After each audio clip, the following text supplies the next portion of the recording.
Hi, my name's Hayden and I did my speech on the book The Girl Who Fell from the Sky by Heidi Durrell.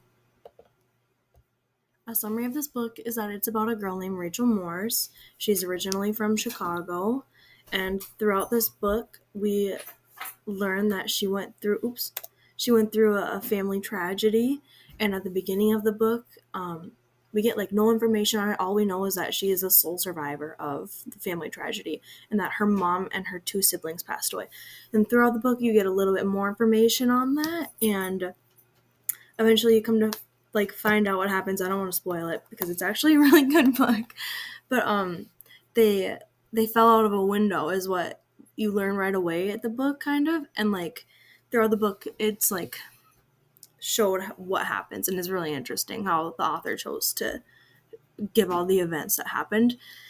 Anyways, after the family tragedy, she ends up moving to Oregon to live with her grandmother and her grandpa and her aunt, and that is a big struggle for her, but I'll get into that later.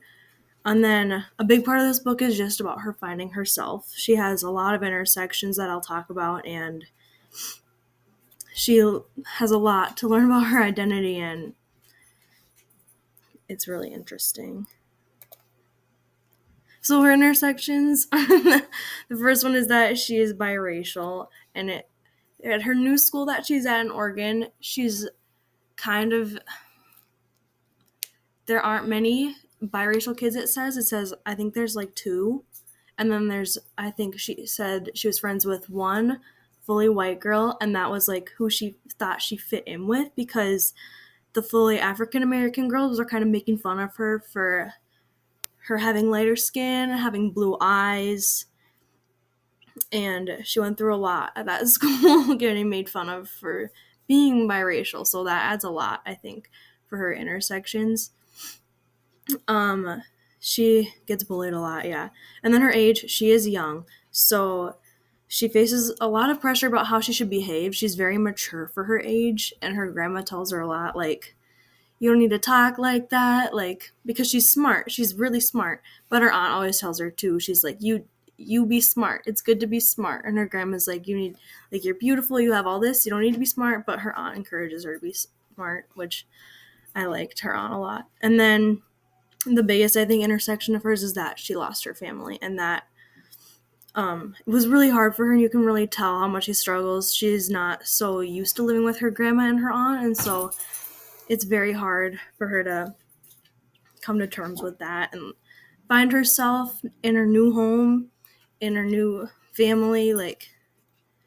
It's hard for her. Two social media things that I found were, one was Tiffany Jewell. She's an author. She talks a lot about growing up biracial and how she learned to understand her identity, and I think that really related to Rachel's story a lot, because Rachel is finding her identity throughout this book, and you can really see that. And the book that she wrote is called, this book is Anti-Racist, I think that's what it's called, and I just read about it. I didn't read it, but from what I read about it, I thought it related really good to Rachel's story in this book.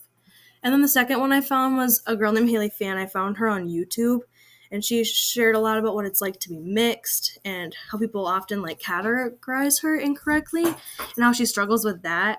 And I also felt like that just really went well with Rachel's story. So yeah, those are the two social media that I found. And then the last thing was the research article. I found this one on Google Scholar, and it was from 2023, about 6th to 9th graders, which is Rachel's age in this book. She's 6th to 9th grade, around there. And so I thought it would go well with this. It would help. And it tracked how school and peers affected ethnic and racial identity.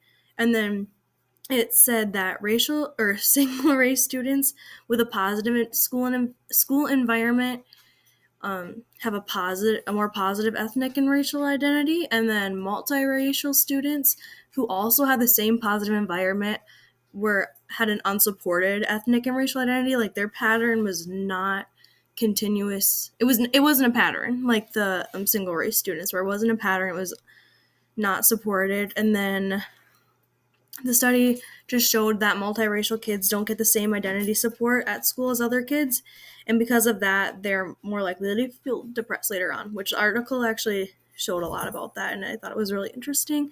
And I also thought it went really well with this book just because of everything that Rachel goes through in her life and how hard it is for her.